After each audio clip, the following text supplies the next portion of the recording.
What's up les catch addicts, bienvenue dans cette nouvelle vidéo, c'est Jimbo et je serai votre commentateur aujourd'hui. Et aujourd'hui on se retrouve pour les résultats de World du 14 septembre 2020. Mais avant de commencer cette vidéo, je tiens à vous rappeler que hier soir à 21 h j'étais présent dans le live de Berkmas Design en compagnie bien sûr de Beak, Théo et en invité spécial avec Axel de la chaîne WWE Fan France. Donc pour ceux qui veulent revoir ce live franchement tout à fait génial, je vous mets le lien de la chaîne de Berkmas Design en description.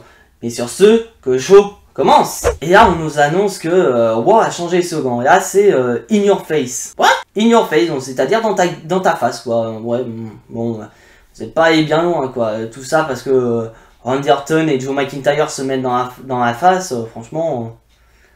J'aurais pu trouver mieux. Et donc en parlant de Drew McIntyre, le show commence avec ce dernier où il nous explique que il souffre d'une légère fracture de la mâchoire et que les médecins lui ont dit voilà, de prendre du repos car si ce dernier prend du repos, il devrait abandonner le titre de champion de la WWE. Et bien sûr, Drew McIntyre c'est un battant, il refuse, il est présent, il a décollé 3 Claymore Kick dans la face de Randy Orton, il en a rien à se tirer. Et donc, il dit que la prochaine fois que les deux catcheurs seront face à face, l'un des deux partira en ambulance. Et donc, au final, on a Drew McIntyre qui propose un match de l'ambulance face à Randy Orton lors de Clash of Champions. Et donc, je tiens à préciser que voilà, les matchs ambulance, c'est pas de tomber, pas de soumission, pas de disqualification. Le seul moyen de remporter le match, c'est d'envoyer ton adversaire dans l'ambulance, fermer la porte et c'est terminé. Donc on en a parlé avec Axel de la chaîne WWE Fan France lors du live et c'était prévisible et pour moi je trouve ça très cohérent. Et donc au final Drew McIntyre nous raconte une anecdote sur la création de son Claymore Kick et il nous présente, voilà, comme la semaine dernière, Randy Orton qui a présenté tous les catcheurs qui ont subi son pad kick. Et ben Drew McIntyre a présenté son montage où tout le monde qui ont subi son Claymore Kick et un qui s'est pris un énorme catch, il s'agit de Dolph Ziggler parce que Dolph Ziggler était présent au table des commentateurs parce qu'on nous a annoncé que Tom Phillips et Samoa Joe sont en congé, donc Dolph Ziggler est présent. Et donc Adam Pearce, le chef de la sécurité, ah oui, la figure d'autorité wow, qui gère très bien SmackDown, mais wow, il y a du mal avec Rétribution, nous annonce que la blessure de Drew McIntyre, il nous informe que la blessure de Randy Orton n'est pas encore déterminée, donc ils savent pas si Randy Orton sera présent à Clash of Champions pour affronter Drew McIntyre. Donc Adam Pearce propose un match, le main event de ce soir, Drew McIntyre contre Kissy. Et si Kissy remporte le match, il devient donc le nouvel adversaire de Drew McIntyre à Clash of Champions. Donc on voit que Drew McIntyre, voilà, il accepte le défi et forme de respect, voilà, il se serre la main, mais aucun des deux ne veut lâcher prise. Donc ça va se demander qu'est-ce qu'on va avoir dans la suite. Et là on passe au premier match de la soirée, le fameux match Champion versus Champion. D'un côté, les Street Profits, les champions par équipe de Raw, et d'un côté, les champions par équipe de SmackDown, Cesaro et Shinsuke Nakamura. Parce que oui, pas oublier, Boy Invitation, il est revenu, mais comme ça. Donc, très bon match, franchement, j'ai bien aimé. Victoire des Street Profits. Voilà, les Street Profits, voilà, ils ont gagné sur leur terrain. Street Profits restaient forts. Donc, ça se demandait qu'est-ce que ça va être pour la suite. Parce que moi, personnellement, voilà, c'est à Clash of Champions, ça va être décidé. Match par équipe, réunification des ceintures entre les Street Profits, Cesaro et Shinsuke Nakamura. Parce que pour moi, personnellement, la division par équipe, mode PS quoi. Parce que t'as d'un côté Shinsuke Nakamura et Cesaro qui affrontent Yari Ucharo's Party, les Street Profits qui affrontent Angel Garza et Andrade, bah y a plus d'équipe. Donc vaut mieux partir sur une réunification, comme ça au moins on a des équipes qui sont plus ou moins habituées quoi. Parce que c'est tellement chiant de voir toujours les mêmes équipes qui s'affrontent pendant des semaines, alors que si on a une réunification de ceinture, bah au moins on sera peut-être un peu plus tranquille. Et en parlant d'Angel Garza et d'Andrade, vous regardez en coulisses, Angel Garza, lui il flirte avec tout le monde là. Et là il flirte avec Lana, où Lana se plaint de Mickie James en disant voilà, Mickie James elle arrive à un match de championnat contre Asuka qui aura lieu ce soir à Raw, alors que Natalya, elle mérite Natalya pour elle. Et donc on a Angel Garza qui se fait interrompre par Andrade et Zelina Vega. Zelina Vega qui rappelle l'effet de la semaine dernière que durant le match contre les Street Profits, Angel Garza s'est barré et a laissé son camarade en pâture aux Street Profits. Et au final, ça part en cacahuète entre les deux. Zelina Vega en a marre, elle dit c'est bon, je me casse. Et là, on a une bagarre entre les deux. Est-ce que vous pensez que ça y est, c'est terminé Zelina Vega en a marre, et hop, et l'équipe mexicaine, Andrade et Angel Garza, c'est terminé. Est-ce que vous pensez que c'est terminé? Moi personnellement c'est mon cas. Et là on passe donc avec Earth Business, donc ce n'est même pas un VIP Henge, c'est vraiment une déclaration du Earth Business où on a voilà l'habituel discours de MVP, les explications de Cédric Alexander sur pourquoi il a rejoint le Earth Business. Bon, il explique que voilà, il en avait marre de se sacrifier pour Ricochet, de se sacrifier pour Apollo Crews, alors que ce dernier était champion des États-Unis. Bah au final il n'a jamais remercié Cédric Alexander comme il le fallait, c'est-à-dire avec un match de championnat pour le titre de champion des États-Unis. Et là bon on a Ricochet, on a Apollo Crews qui disent ouais mais tu t'es vendu, tu étais bien avec nous, bref, et MVP t'a manipulé et regarde où est-ce que tu en es, tu as tourné le dos à tes amis, bon bref. Vraiment le petit discours habituel, et au final ça part sur un nouveau combat entre Cédric Alexander d'un côté et Ricochet de l'autre. Mais à noter que aux abords du ring, ah bah d'un côté t'as Apollo Crews, mais de l'autre côté t'as MVP, t'as Bobby Lashley et Shelton Benjamin. Personnellement, Apollo Crews, t'as pas intérêt à intervenir parce que t'en as 3 qui sont prêts à te taper dessus. Et Macho King, mais franchement King, sur l'intervention du Earth Business, c'est verbal quand quand Cédric Alexander s'est retrouvé en PLS, MVP a plus ou moins voilà, coaché Cédric Alexander. Pas bien méchant, et donc au final, victoire de Cédric Alexander. Mais après, on a Rétribution qui nous font un remake de la semaine dernière. Ah, cette fois-ci, ils font un coup d'écran. Et donc voilà, Rétribution, le petit blabla habituel que la WWE c'est que des mensonges, et le mensonge a entraîné la création de Rétribution, que ces derniers envoient un petit message à tout le monde en disant que voilà, les dernières heures commencent à arriver et qui sont Rétribution et qui vont tout détruire. Et on voit donc après que les lumières se soient rallumées, on a Earth Business, voilà, en plein milieu du ring, qui sont un peu terrifiés, mais qui sont sur leur garde en disant, voilà, est-ce que Rétribution va attaquer? Non, Rétribution ne sont pas attaqués. Mais tu vois qu'après, Adam Pearce, voilà, figure d'autorité, à Monday Night Raw, a extrêmement du mal à gérer Rétribution, avec son petit groupe de sécurité. Ah bah MVP en a marre. Même MVP en a marre, il dit, attends, fais évoluer tes garçons en bonhomme, quoi. Et là, MVP... propose ses services. Il propose le service de Earth Business pour gérer Rétribution. Donc Adam Pearce il accepte et il dit oui, c'est super que vous soyez porté volontaire. Et là MVP il est mort de rire en disant mais attends, on est Earth Business. Donc dans Earth Business il y a business. Donc nos services c'est pas gratuit mon pote. Donc est-ce que Adam Pearce va accepter de mettre la main dans le portefeuille pour se payer service de Earth Business pour gérer Rétribution, alors qu'avec ses petits gugus de la sécurité, il n'arrive pas à les gérer, il n'arrive même pas à gérer Sami Zayn à SmackDown. Est-ce que il va décider voilà, de passer au niveau supérieur Et là, on passe au match de championnat. Asuka, la championne, défend face à Mickie James. À la WWE, ils n'ont pas attendu le Clash of Champions, allez hop, à Monday Night Raw. Et vraiment surpris le match très bon, mais à la fin, j'ai rien compris. Asuka Lock, Mickie James qui renverse le Asuka Lock et l'arbitre pense que Mickie James a tapé. Il pense qu'il a tapé, donc arrêt du match, Asuka vainqueur sur décision arbitrale. What? Et bah oui, donc Asuka toujours championne, Mickie James zéro respect, et on a Zelina Vega. Zelina Vega qui vient confronter Asuka, qui dit que voilà, Asuka ne pense qu'au passé, elle fait équipe. Elle combat que des personnes du passé, mais elle devrait affronter voilà, des catcheuses du futur, voilà, des futures légendes, en parlant d'elle-même, en parlant de Zelina Vega. Et là, bah, Asuka, voilà, qui s'en fout, qui parle japonais, et Zelina Vega qui qui gifle Asuka. Bah, Zelina Vega est prête pour Asuka. Oui, on se dirige vers Asuka contre Zelina Vega à Clash of Champions. Oui, donc zéro respect pour Mickie James, quoi. On s'attendait à un match entre Mickie James et Asuka à Clash of Champions. Ils nous mettent à Raw, ouais. En plus, zéro respect, elle perd n'importe comment. Et là, ils nous mettent Zelina Vega. Ah bah, surtout qu'après, bah, au fameux talk, Raw Talk, bah, Zelina Vega s'explique pourquoi elle a challengé Asuka. Parce que tout le monde la voit comme un manager et elle veut prouver qu'elle peut être à la fois une très grande manageuse, mais aussi une très grande catcheuse. Donc c'est pour ça qu'elle a lancé ce défi face à Asuka. Ouais, tu veux prouver qu'en fait, tu veux être capable de faire plusieurs choses en même temps. D'être à la fois une très bonne catcheuse et une très bonne manageuse. Ouais, c'est bien.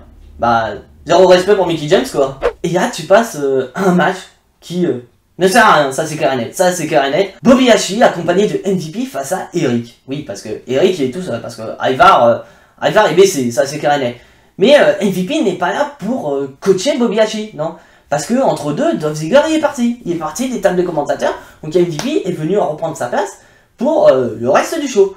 Mais le match expéditif, quoi. Full Nelson, Bobby Lashley, il est puissant, mais Ivar, zéro respect pour... non, même pas, c'est Eric. C'est à quel point Eric, je m'en souviens même pas. Ah bah oui, comme les gens ils disent, Ivar il est séduisant, mais Eric ne l'est pas. Bah au final, c'est resté. Voilà. Ivar il est au top, Eric il est au flop.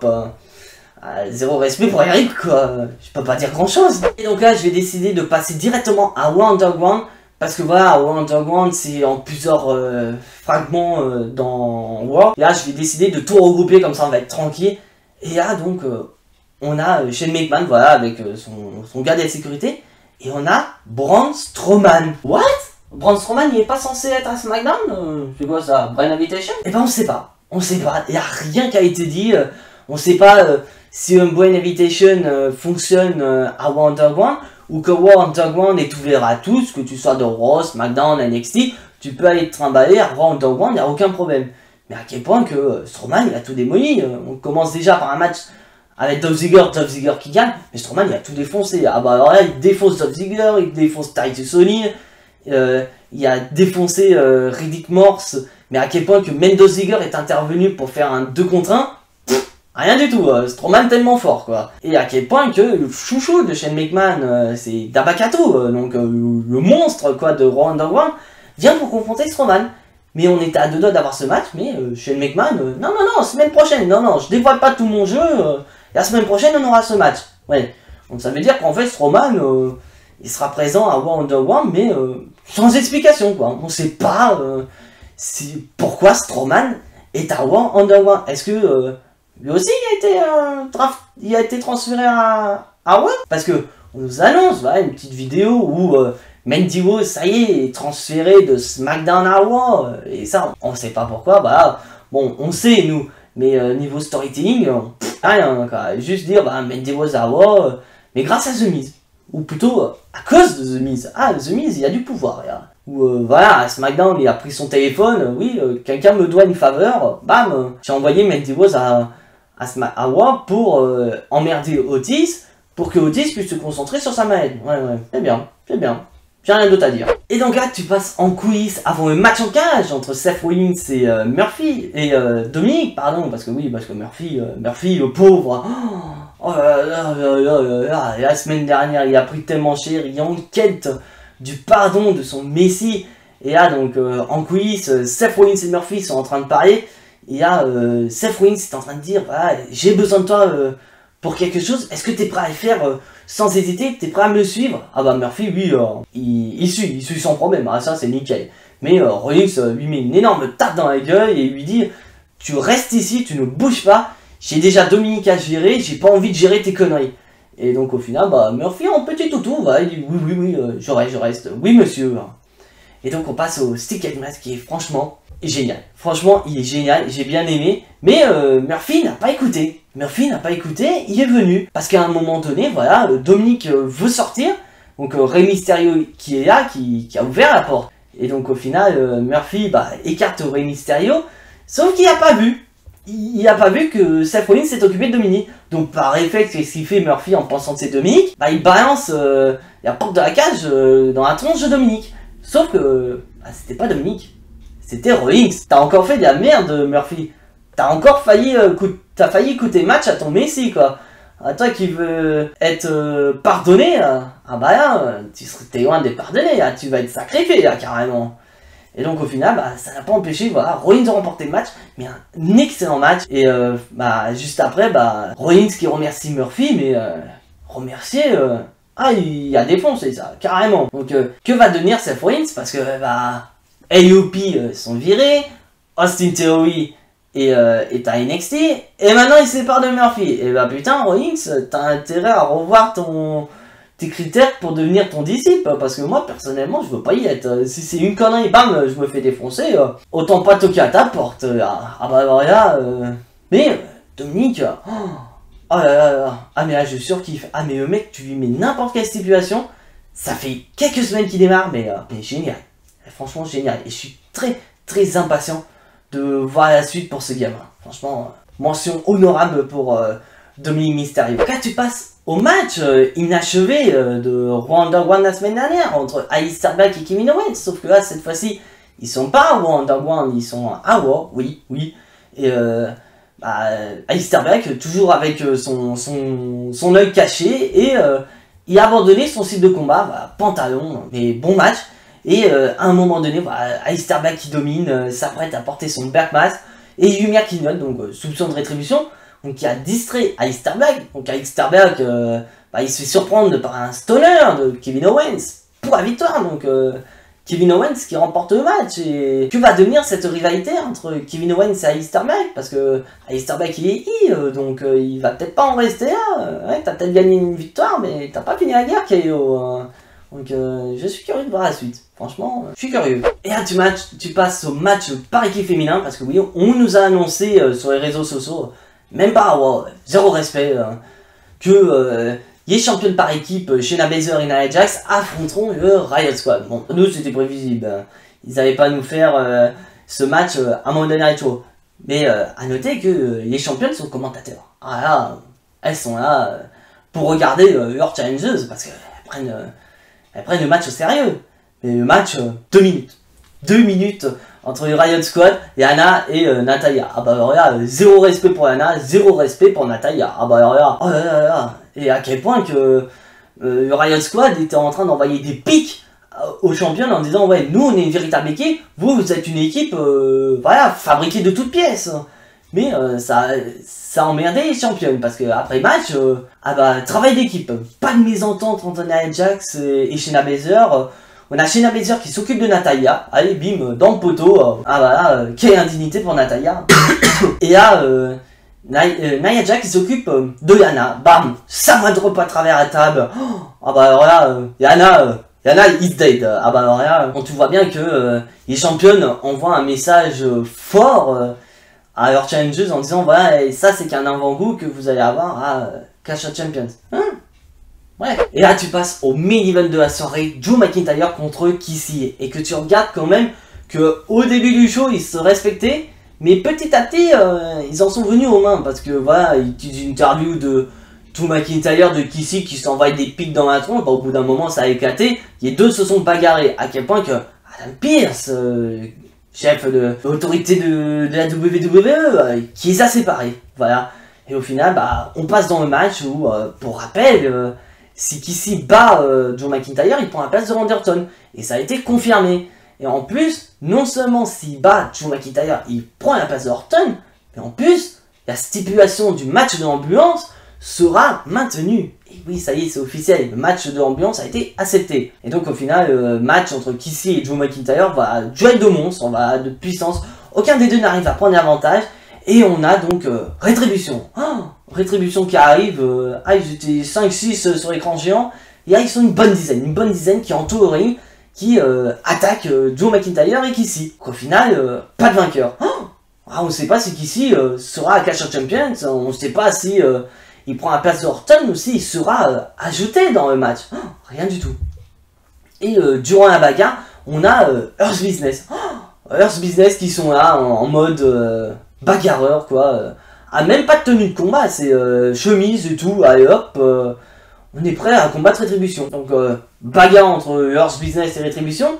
Et à un moment donné, voilà, qui c'est Drew McIntyre? Ah, on comprend pas. Ils se sont réconciliés, ils font un énorme flip chacun sur Rétribution et Earth Business. Ils ont fait un strike. Ils ont démoli tout le monde. Et le show se termine avec Earth Business et Rétribution qui sont par terre et Drew McIntyre et Kissy qui sont debout, qui sont tellement forts, voilà. Bien que Rétribution les a attaqués, bah ça suffit pas pour les battre, allez bim, ils sont debout, show est terminé. Ah mais là franchement, le segment entre Drew McIntyre, Kissy et Orton j'ai surkiffé, mais par contre Earth Business, arrêtez d'aller toquer à la porte de tout le monde. Vous avez déjà Cedric Alexander, vous avez déjà Ricochet, vous avez déjà Apollo Crews, vous aviez Viking Raider, mais bon maintenant vous avez plus que Eric à gérer. Et là vous mettez Rétribution. Il faut savoir où est-ce que vous voulez aller. Parce que là, à force de toquer à droite à gauche, on sait pas ce que vous voulez faire. Ah bah alors là, flop total Earth Business. Et donc voilà, cette review de War est officiellement terminée. Si vous n'êtes pas abonné à la chaîne, abonnez-vous, activez la petite cloche pour être notifié des prochaines vidéos. Et puis surtout, lâchez le petit pouce bleu qui fait plaisir à la chaîne. Et à suite au prochain épisode. Et en attendant, soyez très fiers d'être fan de catch. C'était Jimbo, je vous fais des bisous et à la prochaine.